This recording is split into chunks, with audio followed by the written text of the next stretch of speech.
നമ്മൾ ചെറുപ്പത്തിൽ കുറേ കേട്ടിട്ടുള്ളൊരു കാര്യമാണ്, പ്രായമുള്ളവർ പറയുന്നത് മനസ്സിലാക്കണം, പ്രായമുള്ളവർ പറയുന്നത് കേൾക്കണം, പ്രായമുള്ളവർ പറയുന്നതാണ് ശരി.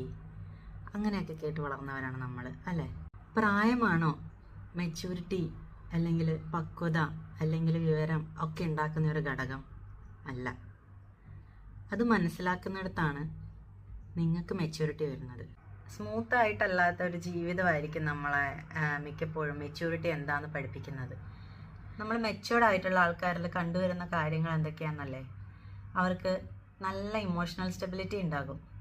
അവർക്ക് അവർ ചെയ്ത ആക്ഷൻസിന് റെസ്പോൺസിബിലിറ്റി ഏറ്റെടുക്കാനുള്ള മനോധൈര്യം ഉണ്ടാകും. അവർക്ക് പേഷ്യൻസ് ഉണ്ട്, അവർക്ക് ഗ്രാറ്റിറ്റ്യൂഡ് ഉണ്ടാകും, അവർക്ക് സെൽഫ് അവയർനെസ് ഉണ്ടാകും, അവരൊരു ആക്റ്റീവ് ലിസണേഴ്സ് ആയിരിക്കും, ഗ്രോത്ത് മൈൻഡ് സെറ്റ് ഉണ്ടാകും. എന്താ വെച്ചാൽ അവരൊരു ചുരുങ്ങിയ ഒരു ചിന്താഗതിയിൽ ജീവിക്കുന്ന ആൾക്കാരായിരിക്കില്ല. നിങ്ങൾ പറയുന്ന കാര്യങ്ങൾ മനസ്സിലാക്കാനുള്ള കഴിവ് അവർക്കുണ്ടാകും. ഇനി മുതൽ മൂത്തവർ പറയുന്നത് എപ്പോഴും കേൾക്കണമെന്ന് നിർബന്ധമില്ല. മണ്ടന്മാർക്കും പ്രായമാവാറുണ്ട്.